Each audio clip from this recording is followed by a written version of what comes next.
Welcome to the Alcohol Minimalist Podcast. I'm your host, Molly Watts. If you want to change your drinking habits and create a peaceful relationship with alcohol, you're in the right place. This podcast explores the strategies I use to overcome a lifetime of family alcohol abuse, more than 30 years of anxiety and worry about my own drinking, and what felt like an unbreakable daily drinking habit.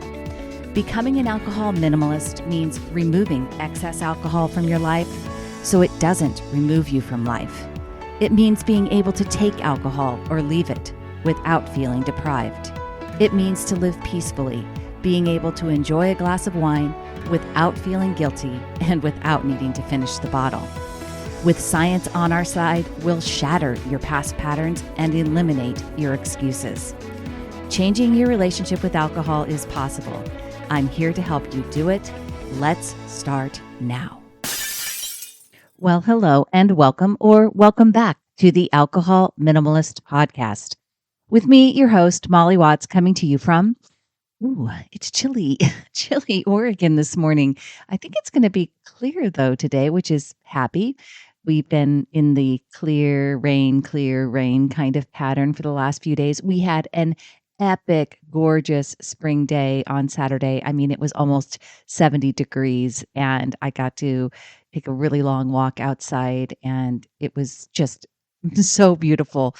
One of those days that reminds all Oregonians why we live here. And today it's cold. We're without a furnace again. About a couple of months ago, I was talking about the fact that we had no furnace. It was out. It's out again. Don't really need it. We're suffering, but in the mornings it's like 30 something degrees. It'd be nice to have it on. I'm not going to lie. How are you doing? Are you watching NCAA March Madness? We certainly are around here, and I will throw in a go Zags. That is the Gonzaga Bulldogs. They are to the Sweet 16 now, I think is what they are at finally, and that's great news. They've chosen them as my bracket winner for the last, I don't know how many years. They haven't won yet. Now they're not ranked number one anymore. So who knows? Maybe this is the year, right? So go Zags. By the way, I shared in my newsletter, my most recent newsletter, the 5 things that I learned from playing basketball. Many of you hear me talk about football. I am a diehard football fan, but I actually played basketball. And if you'd like to read that and you are not subscribed to the newsletter, well, you can go over to the website, download my free book, anything like that. You'll get on the newsletter email list, but also just shoot me an email if you prefer, molly@mollywatts.com. And I'm happy to send you or sign you up for the newsletter, or at least send you a copy of what I wrote about 5 things that I learned from playing basketball. All right, on to this week's show. First, I have a prize winner, and if you would like to be entered into the drawing for some alcohol minimalist swag, all you got to do is leave a review of the podcast or my book, Breaking the Bottle Legacy, wherever you listen to this podcast, wherever you pick up the book. And this week's winner actually comes from YouTube. This podcast is available on YouTube if you didn't know that already. I haven't done any videos. I'm getting ready to. So if you haven't subscribed to the YouTube channel, you might want to do that. And this review comes from YouTube, and it is for Brian Orlando. Brian, if you are listening, this is what you had to say. This is excellent messaging. It's not all or nothing. You can achieve your goals by limiting your alcohol and not going to war with it.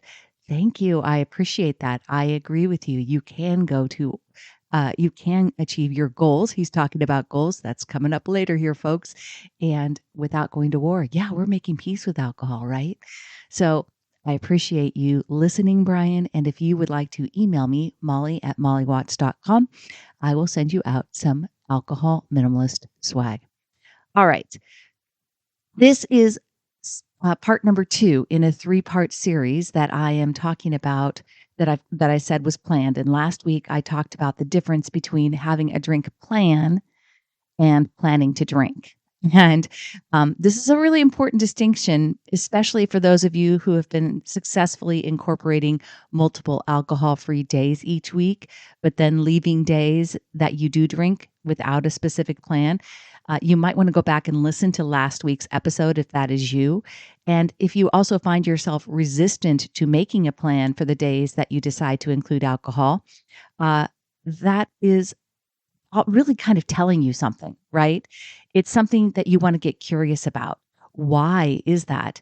What thoughts about alcohol are you still holding on to that may need to be challenged? Again, go back and listen to last week's episode and ask yourself, what are you making having a plan for alcohol mean? As I shared last week, it was the first episode in a 3-part series. I'm sharing all about plans, goals, habit change, and personal development, and how these apply to this relationship with alcohol that we talk about. Today, we're going to dig a little deeper into making plans versus having goals. And I teased last week about the kind of goals that I used to have around drinking. And I was actually thinking about it a little bit more. I remember like having a goal. I literally had a goal of learning how to like red wine because I didn't like it. And I kept trying all these different kinds of red wines in this attempt to try to train myself to like red wine because I didn't like it. Now, think about that, right? That was my goal. Interesting. Next week, we are going to tie it all together with the 3 things you need to stop doing to achieve your goals and to change your drinking habits.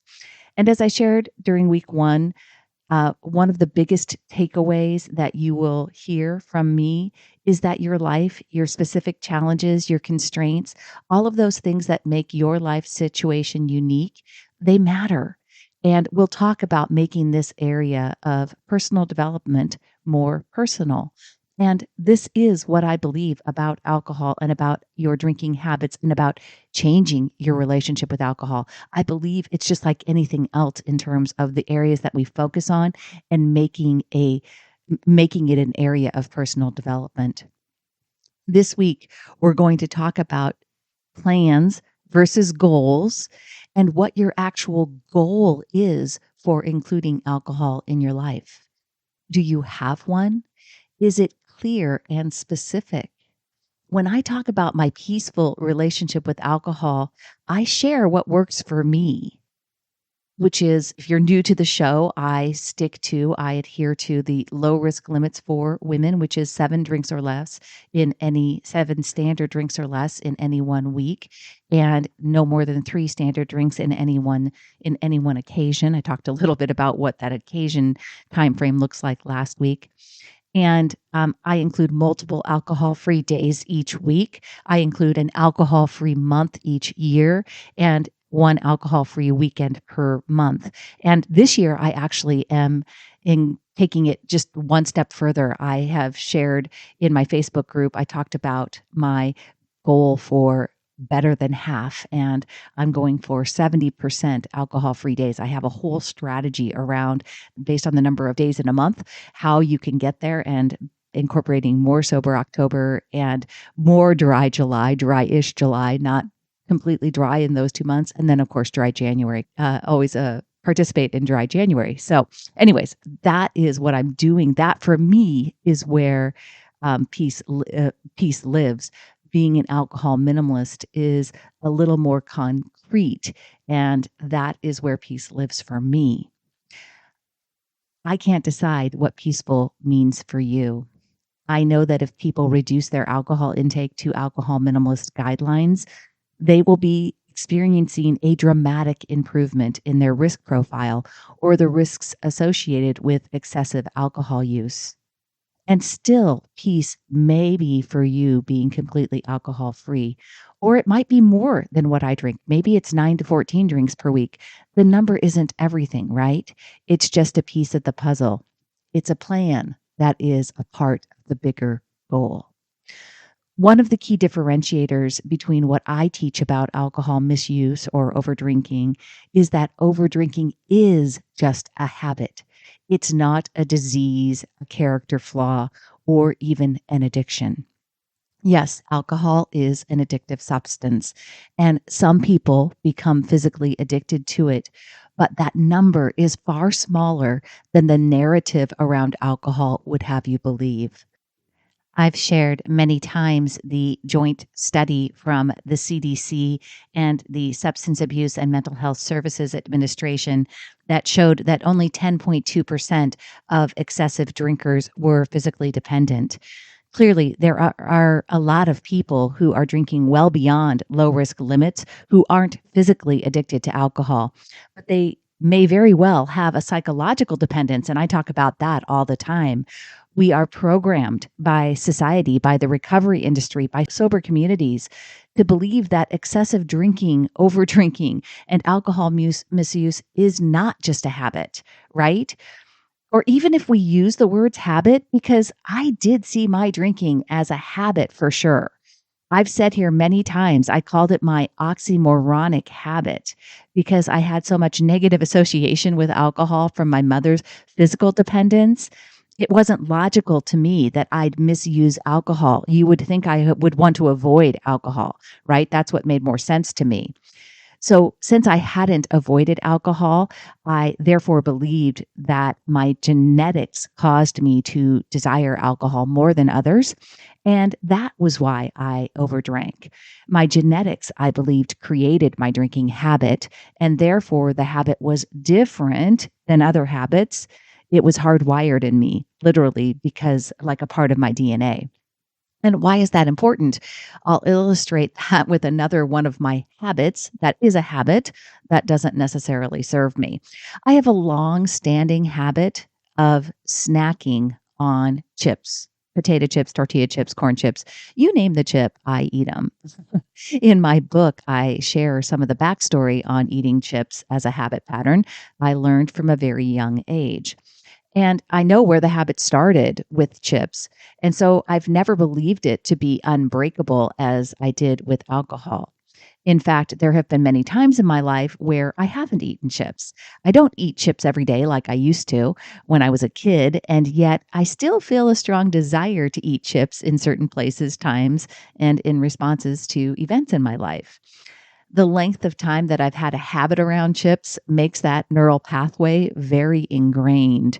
But I never labeled it as different in my head the way I did with alcohol. My drinking habit, quote unquote, felt different to me. It felt like a biological part of me, which made it seem really unbreakable.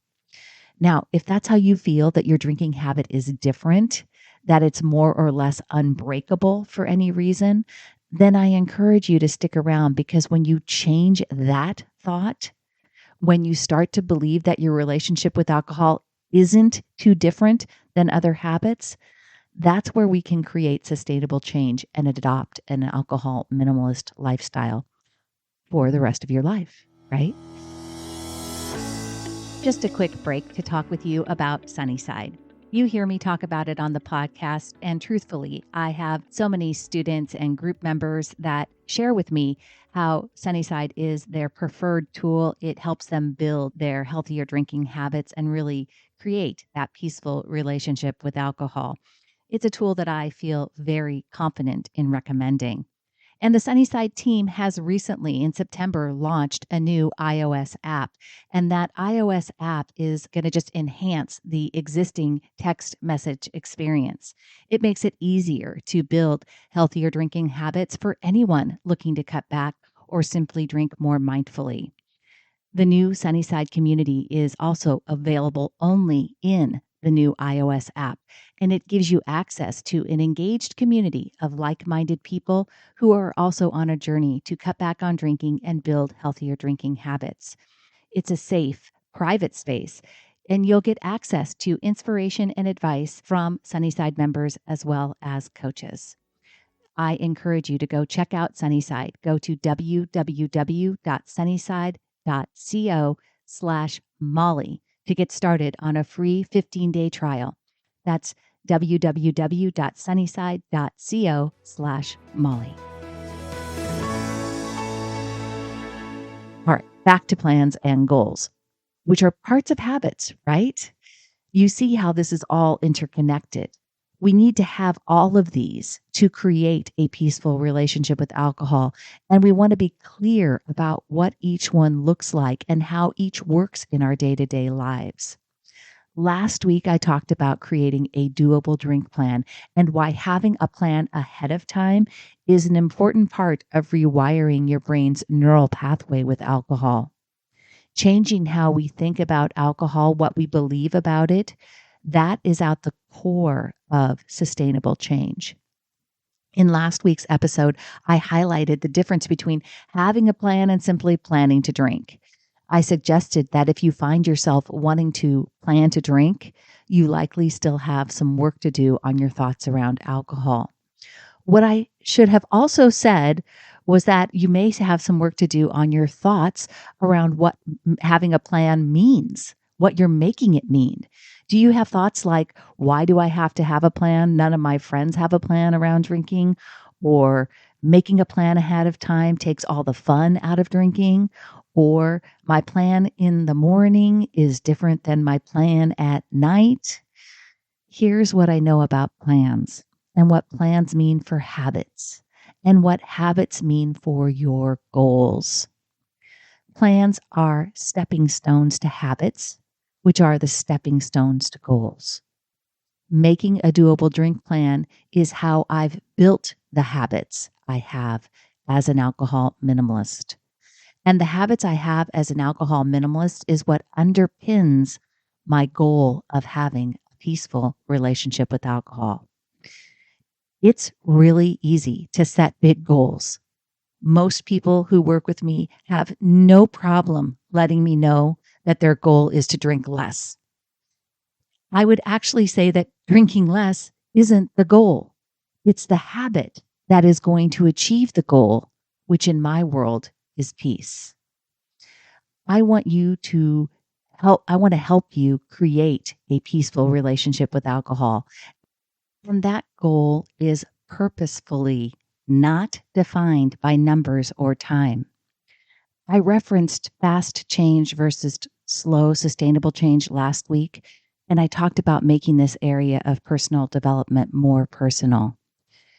We live in a world that is highly focused on achievement. And if you're listening to this podcast, I know that you are someone who is interested in self-development. What I want you to remember that in everything I share with you, you have to curate what works for you in your personal life. And it's why our goals, habits, plans are different and can still support sustainable change. There is no finish line here. We are creating a lifestyle, not an achievement, not an end result. In my Facebook group, one of our members was sharing that she is having a lot of challenges in her life right now. These are real circumstances that are creating a lot of stress while she is still wanting to work on changing her relationship with alcohol and not turn to alcohol, try to relieve that stress. She made the comment, I'm finding it hard to focus on being alcohol free. Right now, not drinking seems impossible, but I will be happy if I can limit myself to 2 drinks. I encouraged her to make a plan ahead of time for those 2 drinks. If she isn't 80 to 90% sure she can stick to an alcohol-free day, then plan for the 2 drinks. It doesn't mean you have to drink, right? This way she can rebuild trust with herself that she makes plans and sticks to them. Even if she takes another month for her to be ready to add back in alcohol-free days, this is still progress and still work towards the goal of peaceful relationship with alcohol. When we are true to ourselves and honest about recognizing our individual needs and desires, we are more likely to not only feel invested in our development, we're more likely to actually develop in ways that count for the long term. We can make plans that resonate with us and celebrate the progress we make towards achieving them. On the other hand, if we follow strategies and tactics, try to white knuckle or willpower ourselves into what we think we're supposed to be doing, we may quickly lose interest and give up. This also makes me think of how important it is to be thoughtful with who we are letting into our lives from a level of influence. Now, I want to preface this in saying that you don't have to agree with everything I say to learn from me. You still get to apply it to your own personal circumstances, which may be very important, especially with respect to the pace of change and creating sustainable, lifelong change. Focusing on the personal aspect of personal development can help develop a growth mindset, which is key to achieving long-term success. You've heard me talk about growth mindsets before. I will link those in the show notes in terms of the episode numbers. I talked about it in my conversation with Joe Boaler on the Limitless Mind. I talked about it in an episode on Do Dry January Like This. Those episode links will be in the show notes. When we approach personal growth with an open mind and a growth mindset, with a willingness to learn and evolve, we are more likely to embrace challenges and setbacks as opportunities for growth. This mindset helps us achieve our goals, develop resilience, and adapt to change. Now, there are undoubtedly some people who will interpret what I shared with my group member as quote unquote permission to drink, or as an excuse not to stick to long-term goals. I would simply say this: changing your drinking habits takes time, and learning how to include alcohol in your life in a way that supports your long-term goals takes time as well. When we create plans ahead of time with our logical, goal-oriented, future-focused brain, then it's there. The plan is there. And even if we don't stick to it, we can reflect on that and learn from it, which continues to support long-term, sustainable change. We make plans that align with our long-term goals.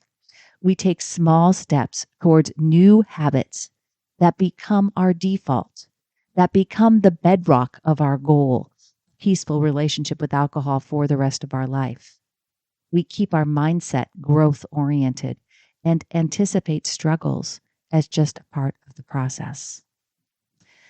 Next week, I am wrapping all of this up with the 3 things you need to stop doing to achieve your goal of a peaceful relationship with alcohol. This week, ask yourself, what is your goal with alcohol? What does peace mean to you? What plans are you making that are helping you build new habits?